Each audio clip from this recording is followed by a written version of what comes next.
Hi, everyone.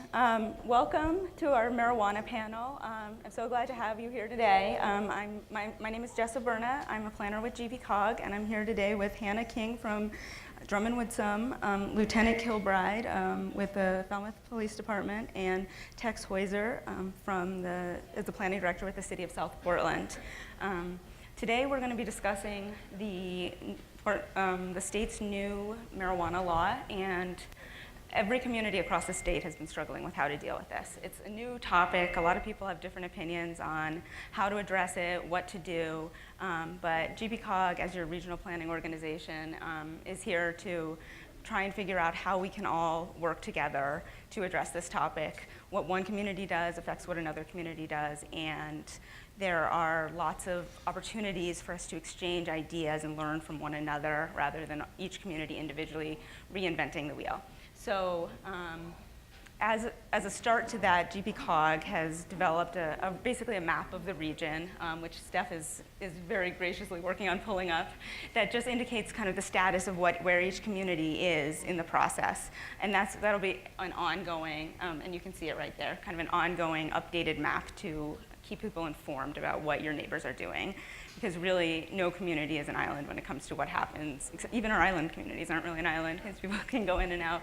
And we also have assembled a bunch of resources because we want there to be a good exchange of ideas, and we want to be an agency where people can come to and learn from one another and start to facilitate that conversation. And I'm going to hand it over now to Hannah to talk about some of the legal implications and give a bigger picture. So I'm going to step down to present. I have a PowerPoint for folks. My name is Hannah King. I'm an attorney with the law firm of Drummond Woodsum in Portland, Maine. I've been doing a lot of work around this issue. I started in the kind of cannabis space, working with tribal clients around the country 2 or 3 years ago, and I've been working with municipalities and entrepreneurs in Maine more recently around this issue. So I'm going to start by talking a little bit about the Maine Marijuana Legalization Act. As everybody knows, there was a citizens initiative that was on the ballot in November to legalize marijuana. What some people know or don't know is that attached to that referendum question was a bill. And when folks voted to pass that, they voted to pass the bill that was attached to it. And that bill is the Marijuana Legalization Act. And just like any other bill, that act is subject to change and amendment or repeal by the legislature at any time. And I'm going to start this presentation with a huge qualifier, and that is that what the legislature has done is created a special select committee to discuss issues around marijuana legalization, and that committee has been given the authority not only to pass bills that have been sponsored, but also to create legislation from the ground up. So they have the ability to completely repeal the act, to rewrite it, to rewrite portions of it, and they've been meeting twice a week since the start of session to kind of go through and discuss everything that's addressed in the Marijuana Legalization Act, and that includes the local control issues, and they've spent 2 days on local control, and I think there are going to be some significant changes to the local control language, changes that in my mind are good changes, and I'll talk a little bit about that. So as I talk to you about the Maine Marijuana Legalization Act, know that this is the law that's in place now, but I am expecting there to be some significant changes, and I'll talk briefly about kind of where I think this committee is going as far as amending the local control portions of the MLA. So just a brief overview, the MLA legalizes cultivation, production, and possession of marijuana for retail sales to individuals 21 years of age or older. It became effective January 30th, 2017. The legislature passed some emergency legislation that was essentially a moratoria on sales. The reality is that nobody can sell retail marijuana until the state issues licenses, and under the MLA, you need both state approval and municipal approval. And so this moratoria was basically to send a message to people. The reality is nobody can legally sell retail marijuana with the moratoria or without it. But a lot of people, when this act was passed, were really confused. The reality is yes, as a 21-year-old, you can possess up to 2.5 ounces of marijuana for personal retail use in a non-public place. However, you can't. Oh, thank you. And that's the amount you can possess. No money was exchanged. However, there's nowhere to buy it, and so you can grow it yourself. You can have 6 plants, and you can grow it yourself, or somebody can gift it to you. I think we've seen there's been a lot of press around people gifting it in exchange for money. Anytime there's a quid pro quo, you're outside the spirit and the letter of the law. So these folks who are, gifting you marijuana in exchange for a charge for their delivery service, if you wouldn't pay that person $75 to show up on your front door without the marijuana, there's a quid pro quo that puts that transaction outside the four corners of the law. So the moratorium is in effect until February 1st, 2018. The reality is it's unlikely the state is going to begin issuing licenses at that point either. So the legislature will probably extend this moratorium, or as a practical matter, folks still will not be able to sell retail marijuana. The timeline that I'm predicting is that conservatively, the state will begin accepting licenses for retail marijuana operations in July of 2018. I think it'll actually be more like December of 2018. You're not going to see your first legal sales till the end of December 2018, beginning of 2019. The Act has 5 classes of licensure. There's a cultivation class, and right now those are tiered. So if someone gets a cultivation license, they can grow marijuana plants for the purpose of retail sales. A person with a cultivation license does not have the right to sell directly to consumers. They can only wholesale it to other retailers for sale, or sell. They can package it and brand it and sell it, but they are not a point of sale. Right now, the 2 tiers are 3,500 square feet and over 3,500 square feet with a maximum license of 30,000 square feet for cultivation. So an individual could get up to 30,000 square feet of cultivation. And there is right now, and this is a point of contention, and I think this will probably change, but right now there is a statewide 800,000 square foot cultivation cap. So if that stays in place, once the square footage has been licensed out up to 800,000 square feet, the regulatory agency will not have the ability to issue any additional cultivation licenses. There will be a license for manufacturing, so converting cannabis flower, the flower that we saw in the bag, into edible products, topicals, concentrates. Those folks will not be able to sell directly to consumers. They'll be able to wholesale to other producers. So if someone creates concentrate, they could sell it to somebody who then could make it into an edible, and they could sell it to retail stores, and the retail store is the point of sale for the consumer. There is a license for testing labs. There's going to be mandatory testing as part of this.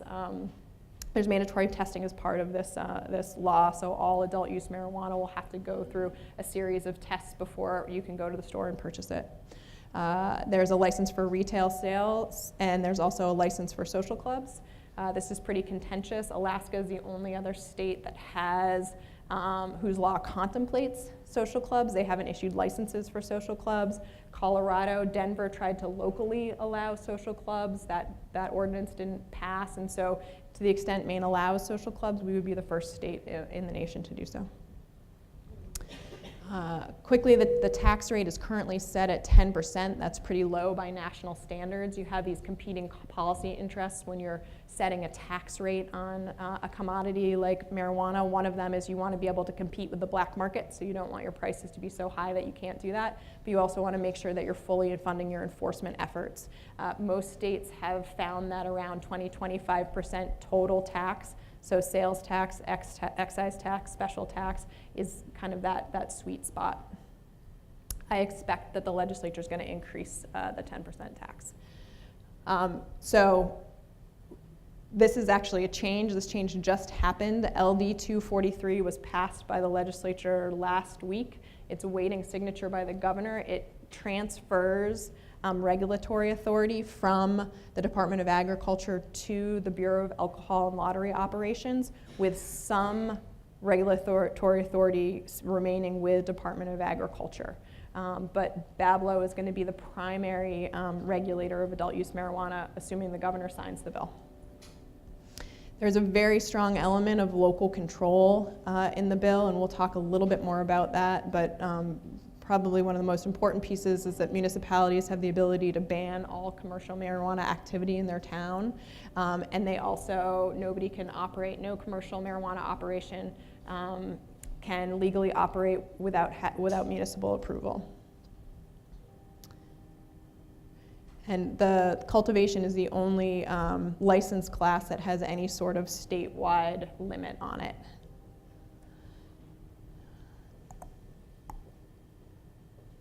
So there is, like I said, there's mandatory testing. There are relatively low licensing fees compared to other places in the country. I think the legislature is probably going to make some changes to that. Licenses can be transferred, but this would also require municipal approval. Home growing is permitted. Individuals, each adult 21 years and over, can have 6 flowering plants. If you have 2 adults in a house, it's 12. If you have 3 adults in the house, you get it. And one thing that's really important, I think this is something that's really confusing for folks, is that nothing about the medical marijuana program is changed by this. They are completely siloed systems unless and until the legislature decides to amend the medical program or to unify the programs. I know there is kind of a push to perhaps unify the adult use and the medical program, particularly around testing and labeling. We're going to be in this really interesting space where your recreational marijuana is subject to some stringent testing requirements and labeling requirements, but your medical marijuana is not. I think that defies logic in a lot of ways, and that'll be something that changes. But nothing about this impacts municipal. There's limited municipal control over caregivers. There's a little bit more over dispensaries. Nothing about what I'm talking about today is going to change that. So the core elements of local control and of the law are prohibition, license limits, zoning, local licensing, and local regulation. This is the control that you're going to have as a local municipality. So one of the problems with the act, and one of the things that I think the legislature is going to change, is that while it provides significant local control, it gives very little guidance about how municipalities should be making decisions around marijuana operations. And there are some substantive decisions that your communities are going to want to be making about about marijuana activities, commercial marijuana activities, and there are perhaps processes that you're going to want to establish. So, as I mentioned, there's these kind of 5 classes of local powers. You have prohibition, numerical license limitations, zoning, local licensure, and local regulation. So your first question as a municipality is, do you want to prohibit commercial marijuana operations entirely? I don't think the legislature is going to change municipalities' ability to prohibit commercial marijuana. It's the dry town option. There's a lot of towns in Colorado that have opted to be dry communities, and that's an option for Maine communities. If you decide that you want to be a dry town, this basically ends the discussion. You won't have to get to some of the other issues that I'm going to talk about briefly. That being said, you can't prohibit personal use, you can't prohibit personal cultivation, and there is very little that you can do with regards to caregivers who are operating in your community or dispensaries who have been operating in your community. And there are also reasons why you may want to consider allowing commercial marijuana operations into your communities. If you decide that you don't want to outright prohibit commercial marijuana operations, you can limit them. You can, one of the questions you can ask yourself is, do we want to limit the number of these operations? Do we want 2 cultivation facilities and no retail and 1 production? You can do that. And the next question you're going to have to ask yourself, though, is if we are going to be limiting the number, what are our criteria for selecting licensees going to be? You know, and you may want to be considering, if you're a larger town, you want to think about your demographics. How did your town vote? You know, were you a Portland? Did you carry the marijuana vote? Or were you another community where the majority of your community voted no? And that may impact your decision making around how you want to limit or not limit marijuana operations in your town. You know, and there are ways for you to kind of assess what your community wants with regard to what their marijuana operation will look like. So some methods for allocating limited licenses.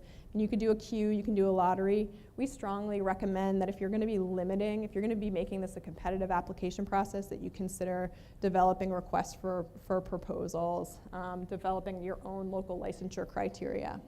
And one of the things that the legislature is, I think, most certainly going to change is what they're going to do is they're going to have the state issue licenses first, pending approval from the municipality. They're allowing municipalities to develop their own licensing processes, and most importantly, and something that I was actually advocating to the committee for, they're going to allow municipalities to charge their own licensing fees, separate and apart from the state, to cover the costs of licensing. And one of the things towns in Colorado and Washington have done is they've hired consultants to help them develop RFP criteria or licensing criteria, consultants who know the industry and have used local licensing fees to pay those costs.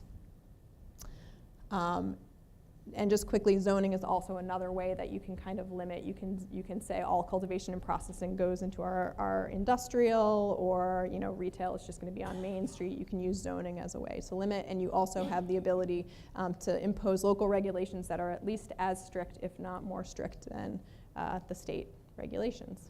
So that's my 15 minutes. I do have more information, and I'll be here to answer questions, and then I'll also be around afterwards to the extent you have additional questions. All right.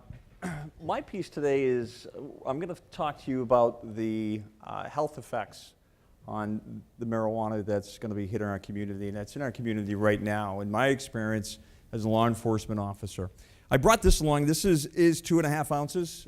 It's a little light than 2.5 ounces in case I get stopped on the way home. So in case it gets some moisture in there, I wouldn't get arrested. But this is what you're legally to carry right now.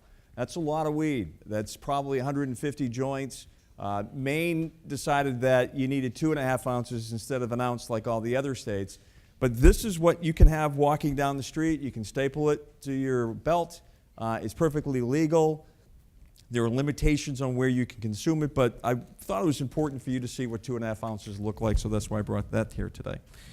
So we passed this. Law enforcement got behind this 2 years ago. I think a lot of people thought that this was something that they dealt with in college, and what's the harm? You get a little hungry, you eat some Doritos, you're dealing with 3% THC, so what's the big deal? And so we did a big push on educating all the byproducts that's going to come with this. Refined products, edibles, things that are really disturbing that are going to get in our youth hands. So we focused it on, as law enforcement, as one was the impaired driver piece, into our youth. I could really care less, and I think most law enforcement officials here would tell you, of a 28, 29-year-old adult consuming whatever they want to consume in the privacy of their own home. What's the problem is that when they decide to get behind the wheel of a car and threaten your lives and the lives of your loved ones on the side of the street, or it rolls into our kids. And everything that we're going to be talking about rolls into the whole program today about opioid addiction. And you'll hear an underlying theme with me on education. We spend a lot of time with education with our youth. That's where it is. I don't spend any energy with the 20-somethings because I have limited resources and limited energy, and we spend it with our kids to try to teach them on healthy choices. These are the things that's going to come after our kids when we talk about marijuana. The THC level is going to be 30%, 35, 30%, right around there right now. It is right now. And that's a big jump from 3%. Delta-9 THC gives you that desired effect in the brain, and that's what's going to be hitting the market in various forms and cute names and different flavors and things along those lines, similar to what you're seeing with the whole beer industry right now. And the other piece is going to be the edible piece. That is going to really raise havoc. The first year when this gets cut loose in 2018, and Hannah talked about maybe some delays in Augusta, but once this gets released, the edible market is something, and this high THC concentrate marijuana is something that the population hasn't wrapped their arms around or used. And so you're going to see an uptick in rescue calls. You're going to see an uptick in ER visits, overdoses, school discipline, school suspensions, suicides. Everything that's wrong with society right now, or the problems that you face in society, I assure you, this is going to magnify it. The Yes folks did a really good job of telling you it was filled with vitamins and minerals, and this was the cure, the end all. But I think we're all pretty smart that every day the articles are filled with deaths from opioids and OUI and alcohol problems and crashes and things along those lines. So the last thing we wanted to introduce in society was marijuana. But this is what the kids are going to get next year, and they're getting it right now. In Falmouth, population of 11.5.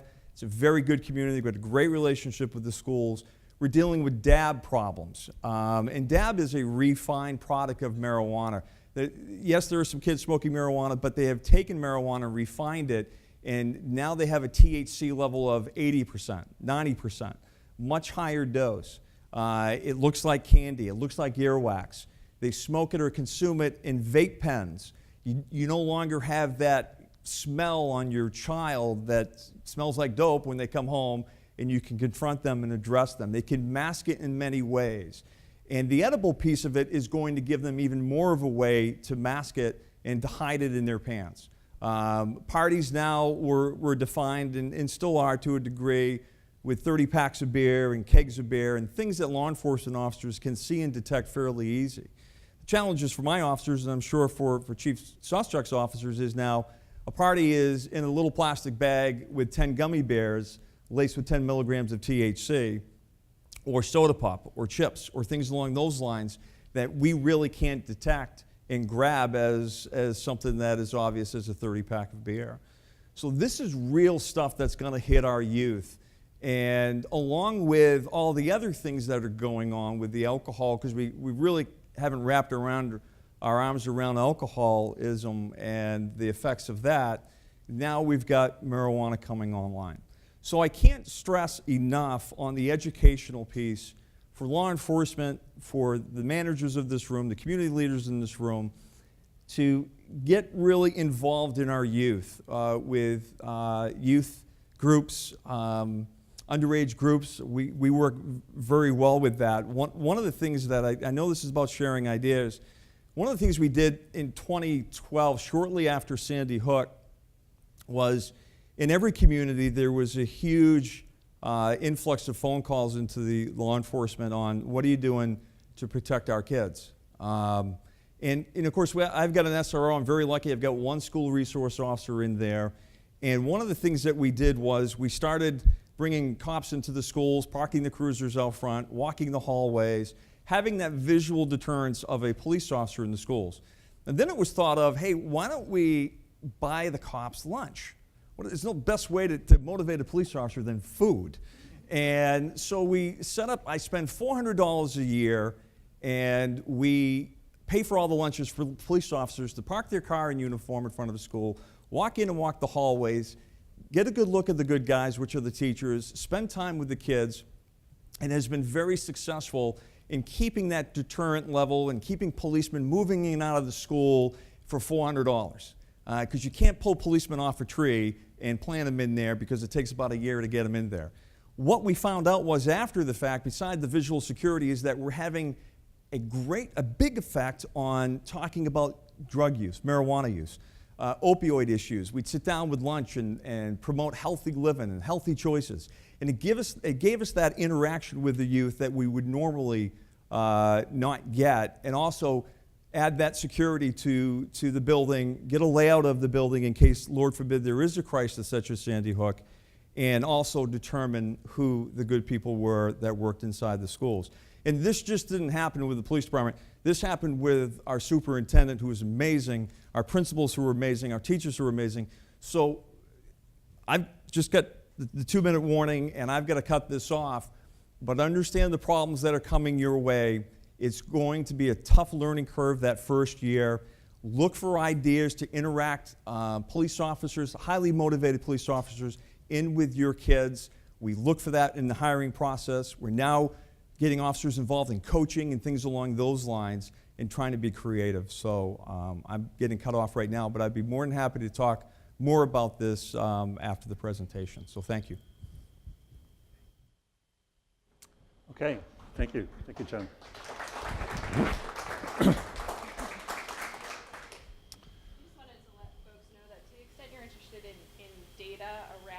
Adult use marijuana, Colorado's law mandated that they collect data and issue reports every 2 years, and so they've been doing that since legalization, and those are available online, and they track things like minor use, arrests, all of that stuff, and so there is some data out there to the extent you're interested. Thank you, Anna. I have those reports with me if you'd like to look at it.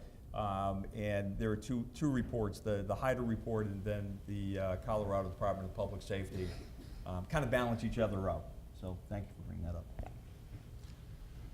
Okay, from the planning zoning point of view, just curious, how many people here are in communities where you think you will plan to allow retail marijuana facilities at some point? So this isn't a totally moot talk, so that's good.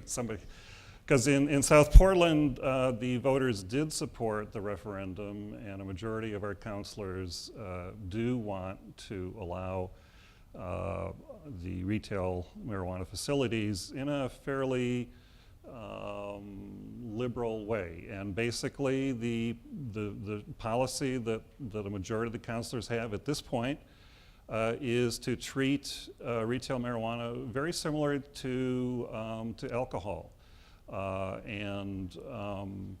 So the same distance requirement, for example, 300 feet from schools and churches, that is state law for the liquor stores and the bars and taverns. That's kind of what they're thinking for South Portland.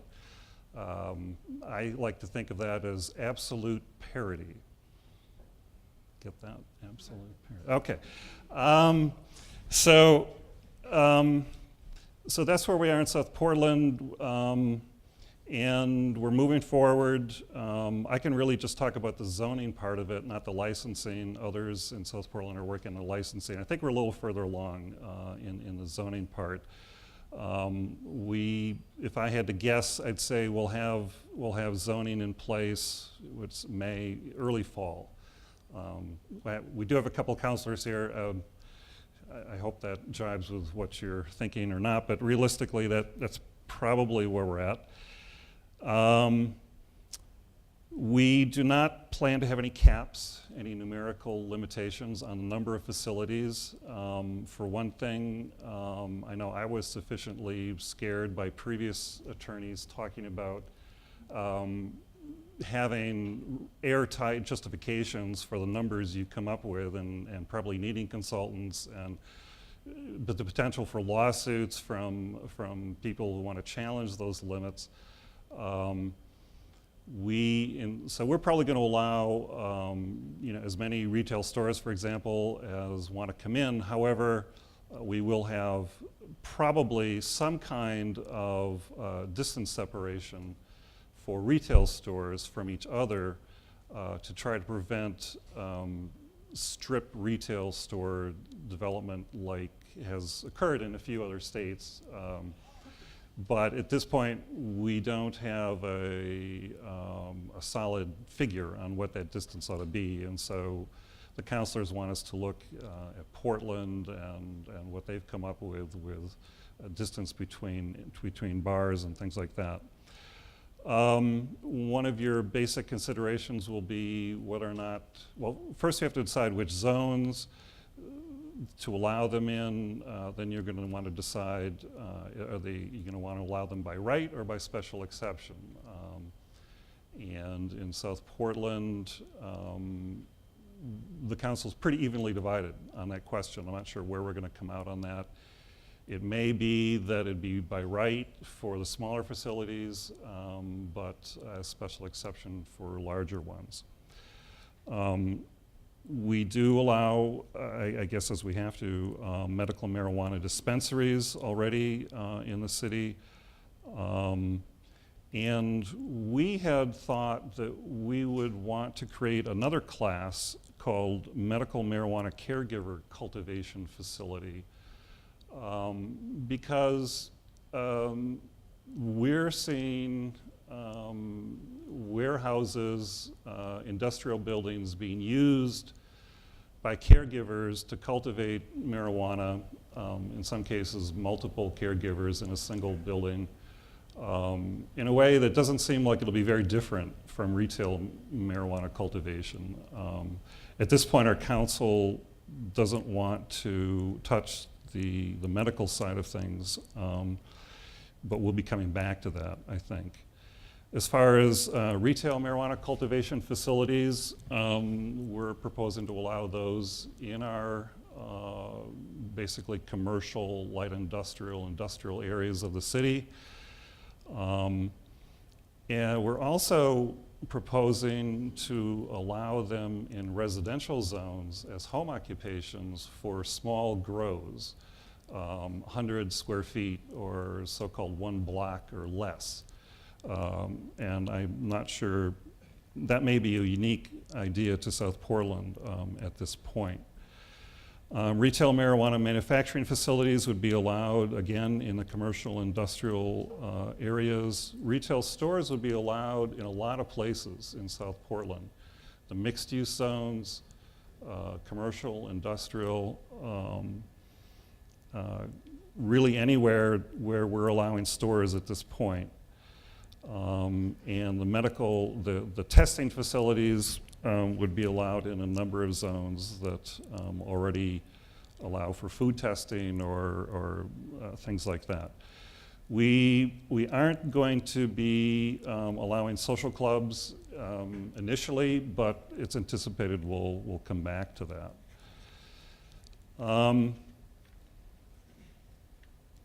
Along with figuring out which zones you want to allow these uses in, you want to decide on what performance standards to regulate them with in sort of as a complement to whatever your licensing requirements are. So in our initial draft, we're proposing that new facilities meet the city's design standards for neighborhood activity centers and commercial centers. I don't think the councilors have considered this yet. I'm not sure if that'll survive or not. I mean, it's part of the thinking, one way to think about this from a zoning point of view is, all right, it's going to be an allowed use, but can we at least make it look good? Can we at least have a reasonably looking, facade? Can we not have kind of hokey signs and that kind of thing?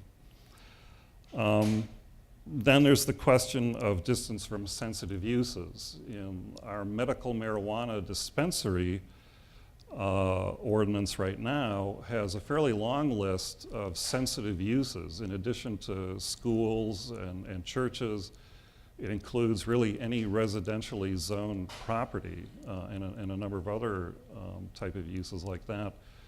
And it has a 1,000-foot separation. So that's pretty extreme, and our council doesn't want to do that for retail. And as I said, they're looking really for the alcohol kind of model for that. Limits on hours of operation, we're looking into that to see what might make sense. Signage at the entrance, some states, I think in Colorado, you have to have a sign at the main entrance of the retail store, laying out some basic rules, under 21, not allowed in, and that sort of thing.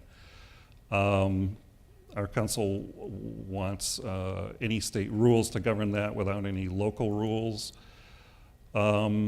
After considerable debate, a majority of our councilors are supporting the concept of a maximum of 10,000 square feet for grow areas, so that we're a little concerned that this is such a dynamic business that if we let it, it'll take up all our industrial space in the city, and we won't have the diversity of industrial uses that we want.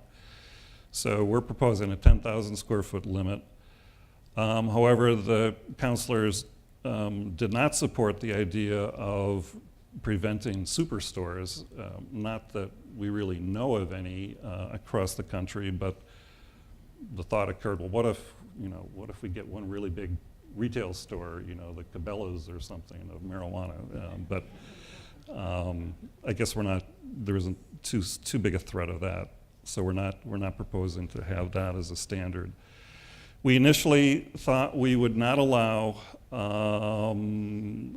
stores or cultivation facilities or other types of uses in a multi-tenant facility because of the concern over odors and the potential nuisances that would cause. However, we will not have a standard preventing that. We thought we might have standards for security. I know the police forces are usually concerned about that. We were going to propose cameras, burglar alarms, the requirement for a safe, exterior lighting rules, but at this point the council is just going to go with whatever the state requires. However, the council does seem to support having local standards for control of odors. That's probably your biggest nuisance concern from cultivation facilities, for example. And they do have machines that they can put in the rooms to filter the air, so I think that's going to be pretty important. We thought we'd prohibit drive-through and home delivery services for retail stores. I know out in Wyoming, where I used to live, you could drive up and get your beer and whatnot. We thought we didn't want that for here. We haven't talked about that with the councilors. Also, home delivery services, I think there are strict rules about how you can obtain marijuana in the retail stores, and that would seem to be obviated by home delivery. Also, we haven't yet had a discussion with the council about trip generation rates. We had a thought that maybe we would propose that at least for the first year or two, that for site plan review purposes, new retail stores would be considered to have trip generation rates sort of equivalent to fast food restaurant, just because, just to play it safe, basically, make sure that we get enough in terms of mitigation of traffic impacts. Yes, I think I'm going to have to cut you off, unfortunately. Oh, I'm sorry. I got one more important one, Okay, though, and that is, South Portland is not going to allow the use of pesticides for cultivators, and that's significant because mold is a real common problem in growing marijuana. It's a tough deal, but consistent with our other policies, we're not allowing pesticides. So I think that exhaustive list of ordinance considerations is kind of an eye-opener for what every community may potentially have to deal with, and hopefully we can all learn and benefit from all the work that South Portland has done. And with that, we do have some time for some questions, so I'd like to just open it up. Yes? Yeah, absolutely. Yep, and we'll make sure it gets up on our website and gets sent out as well. Yeah, of course, and it's a little bit longer than I went through, and I didn't mean to flip to this, but at the end you'll see there's some pictures from facilities in Tilray is a facility in Canada. It's a medical facility, and then there's some pictures from retail operations in Colorado to give folks a sense of what a legalized adult use industry looks like. We're not talking about Uncle Joe's garage anymore, so. Yes? I would visit Portland. We market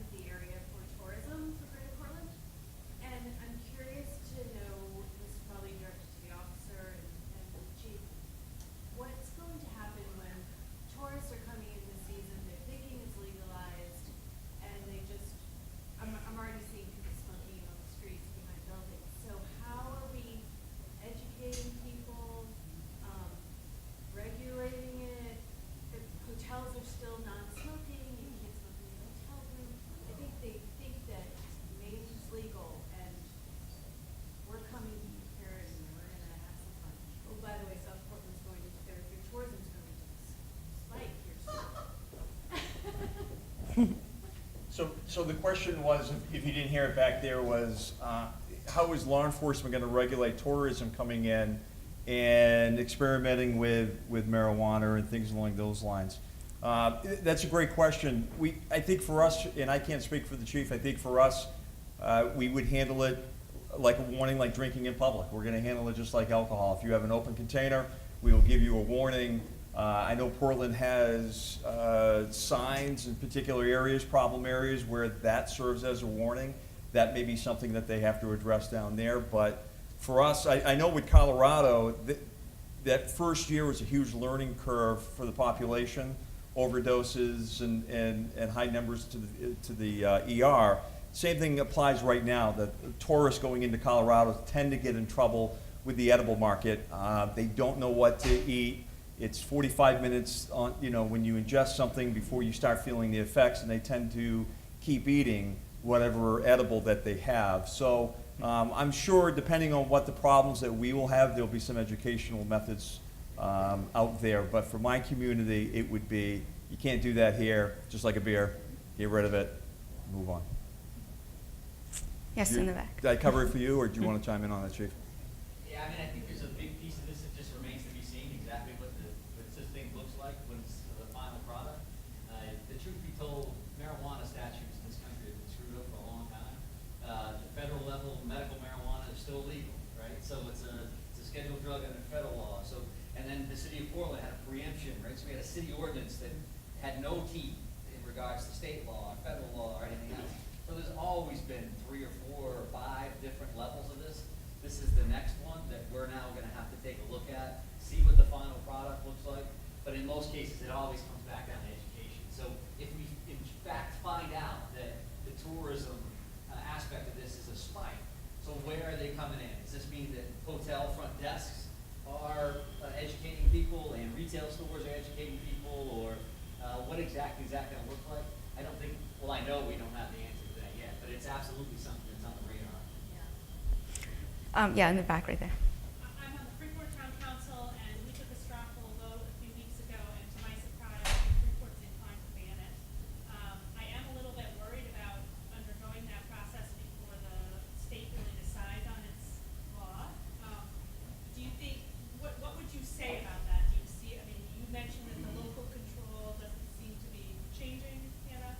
So I think that what I'm seeing with regard to local control is that they're making an effort to clarify. There were a lot of inconsistent timelines, unrealistic timelines. I think, the law itself says that as soon as the state gets the application, they'll forward it to the municipality, and within 14 days, the municipality will let the state know whether or not they're going to issue the personal license. It's just not a realistic timeline, right? They're going to be clarifying, and in addition to that, regulations haven't been drafted yet. So the regulations are really going to kind of flesh out what the statute says. And so I'm expecting the legislature to try and pass something this session, and it will likely include the local control piece. BABLA will not finish drafting its regulations until sometime in 2018. So there's going to be a period of time before you really know kind of what the law is. Hannah, can I ask you, Yeah. can you talk about the difference between a lot of communities are passing moratoriums just in advance? Can you talk about some of the benefits or reasons for doing that, and also the option of banning to a date certain, and how that might Yeah, be? so I'll say my thinking around moratorium have changed when I first started having municipalities ask me as an attorney about it and putting them in place. My thought was, this doesn't make any sense at all, for the reason that I talked about with the moratorium at the state level, that nobody can legally sell adult use marijuana until they have a license from the state and approval of the municipality. However, there's a lot of misinformation out there, and I think one of the concerns that we have in our municipal group at Drummond is that if somebody doesn't know, comes in, hands your town clerk some sort of application, and then later argues they have some sort of vested right or vested interest in an application, that's a problem. And if you have a moratoria in place, really the reason for a moratorium is so that you have time to develop your local ordinances and your local regulations around this, and that's still important. But but it also gives a talking point to your clerk and your code enforcement officer. You know, they can go to the building where there's this retail store that just popped up and say, we have a moratoria, or your clerk can say, we're not accepting applications, we have a moratoria. So from a practical perspective, nobody's actually allowed to be engaging in this conduct. The problem is that, you know, if you put a moratoria in place, in order to continue it, everybody knows this, you have to have a legitimate reason. You know, I think that there is a legitimate reason, the fact that the state level, they haven't solidified the law or the regulations, and you really as a local community need to know what those are before you start kind of crafting your, I mean, you don't necessarily, I mean, it sounds like South Portland's gotten a jump on it, and that's great. So I think that that's the benefit that I see to the moratoria. Great, yeah.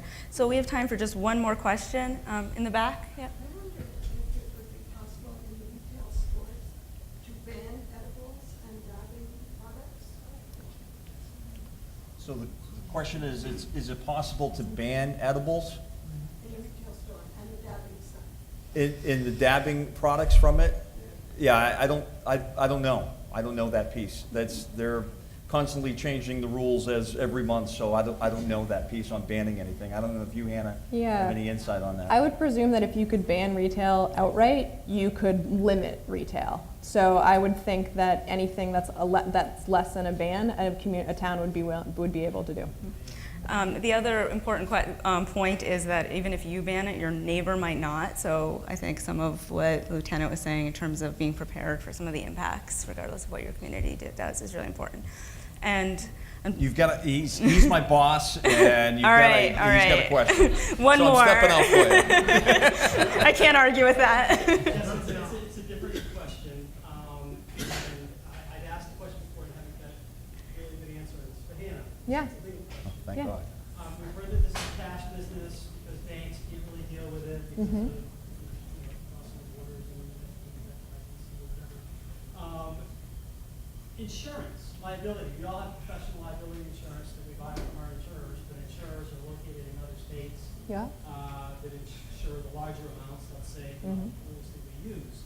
Are there any exposures, do you think, and you're looking at exclusions and things like, if we're licensing and allowing a controlled substance that is not allowed at the federal level, but someone is harmed, hurt, killed, overdosed, or whatever, and then decides to file a lawsuit against the local officials for allowing this in our community, do you see any type of liability gaps or exposure for municipal officials? Well, first of all, municipal officials would typically have immunity. So I mean, there are insurance companies that are insuring marijuana retailers in Colorado. There are banks that are starting to get involved. A workers' comp. I mean, my advice is that to treat this as you would treat any other business, and I do not see any liability on the part of a town board or law enforcement for allowing something. I mean, it's a state law. It's allowed under state law, and so no, I don't see any liability. I don't see somebody going to a retail store that's legal under the state law, purchasing something, and then having any right or standing to sue the town or the law enforcement. Or I don't. Most of our votes include federal laws and constitutions. No, I understand that, and that's a question that we've gotten from town councils. You know, we swear an oath to uphold the federal law as well, and does that impact that? So, yeah, absolutely. So thank you so much. And again, if any of you have more questions, our panelists are here, and all of this information will be on our website, and we'll be continuing this conversation. And before I let you go, I think the moment and the reason we're all here has finally arrived, our reception over at Stone Barn. And there will be electric vehicles outside to take you there. And also Ben Lake, who's back here, he's going to show people how to walk there as well. So thank you so much, and we'll see you there.